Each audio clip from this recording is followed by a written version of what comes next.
Right. Well, thank you for meeting with us today. Our expectations for this meeting are to go through a little bit of our audit findings. To date, I should recognize most of my team. Just for a refresher, this is Abby. See you guys again. Nick. Will. Junte. And Justin.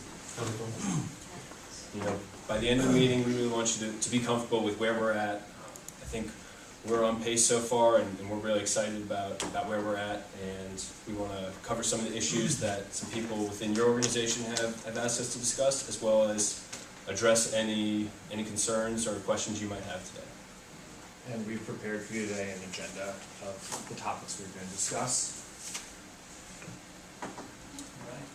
And with that, we'd like to start with Nick, Senior Manager, and he's going to discuss some of the audit committee related questions that some people in your executive office have asked us to bring up today.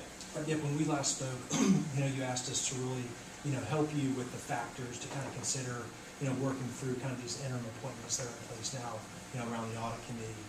And, when you're looking at the requirements, what you really have to look at is, what's required by, the regulations and law. And so, what's under, Sarbanes-Oxley is that, it directed, the exchanges as well as the SEC to write rules, around the factors. So when you're thinking about audit committee members, you really have to let those laws and regs really drive, your final decision around your committee members. When you look at those regs, what it says is that each member has to be independent, and you have to have one financial expert on the committee.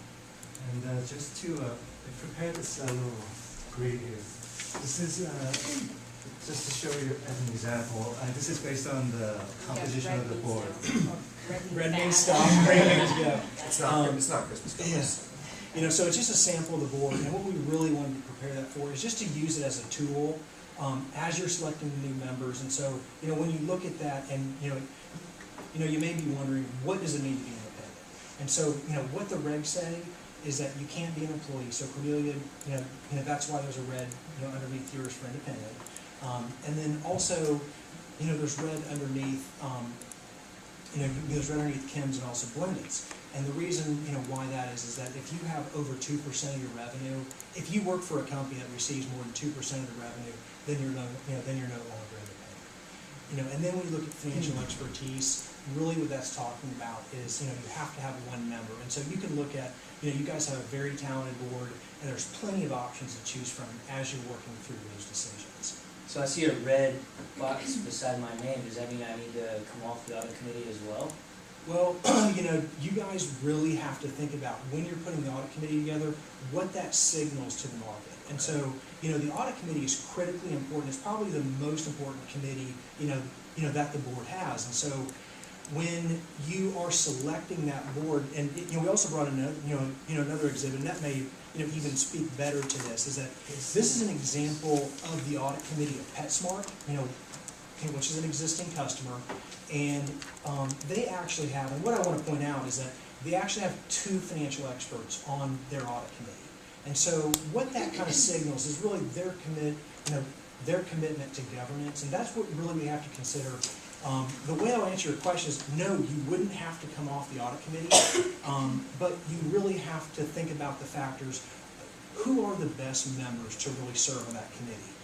And if the company feels that, you would, since you are independent, is that decision really make sense, in terms of what you're really trying to signal to the market? So, You do have some quite talented members that would be available for the audit committee, so I think you do have some great options for a positive reflection to the markets and to be compliant with some of these issues.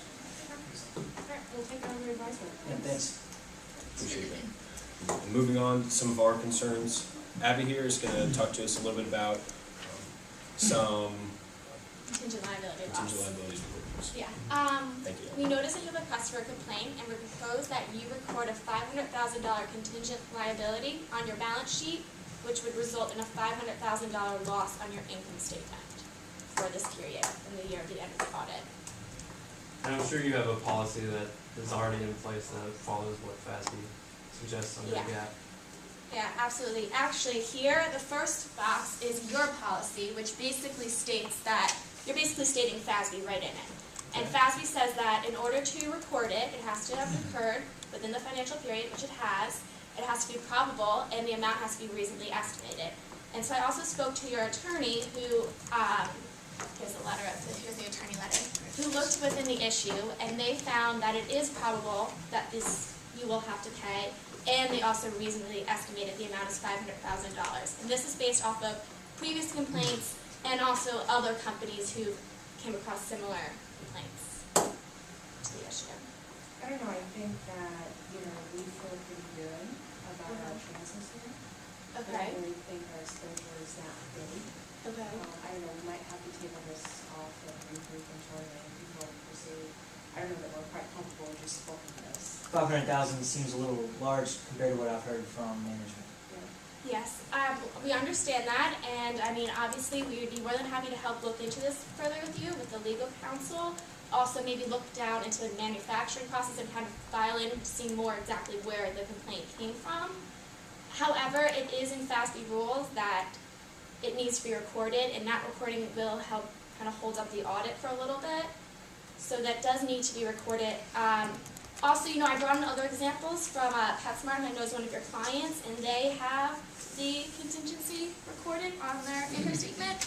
Also, keep in mind that this is an accrual account, which means it doesn't have a cash effect until you actually pay it. So, even though they're recording the contingency and there's a loss in your income statement, it's below your operating, it's below your operating expenses. Therefore, a lot of financial interpreters and analysis, they view that as a one-time loss. And then they'd go into your footnotes and they'd see the cause of it, which actually here PetSmart, they wrote the cause of theirs right there too, to kind of just look for reference of what one of your customers have done. And then the loss will not, it's like I said, it's non-cash, there's no effect to your cash until it actually occurs. So until you actually have to write that check to the consumer or the customer. Yeah, it impacts EPS though, so. Right, But- it does, yes. No, I definitely hear you all and I hear your position, so Mhm. we'll definitely, I think hopefully get to an answer that makes everyone comfortable. We definitely want to at least regroup on it based on what we know. Further look into it? Thank you. Absolutely. Of course, and with the time constraints today, it may not be the best to address it now, but we're totally committed to looking into it with you and with the legal team, Yeah. so that you're comfortable with what we're doing on the audit side of things. And moving on, Will's actually going to talk a little bit about an increase of scope that's occurred thanks to the acquisition of Bow Wow, which we're really excited about. They have a great management team, and we've had some great relations with them so far. But as discussed in the engagement letter previously, this will turn into an estimated $210,000 increase in our audit fees for this term. And Will can talk to you a little bit about why that's occurring and some of the issues that are going to come up that we're going to deal with on the audit side, and that'll explain why that scope increase. Thank you. That amount, What? and that amount. Okay. So first of all, congratulations on completing the acquisition. Initially, you had planned to be completed in 2013, but you were able to complete it by fiscal year end 2012. So congratulations on being ahead of schedule with that.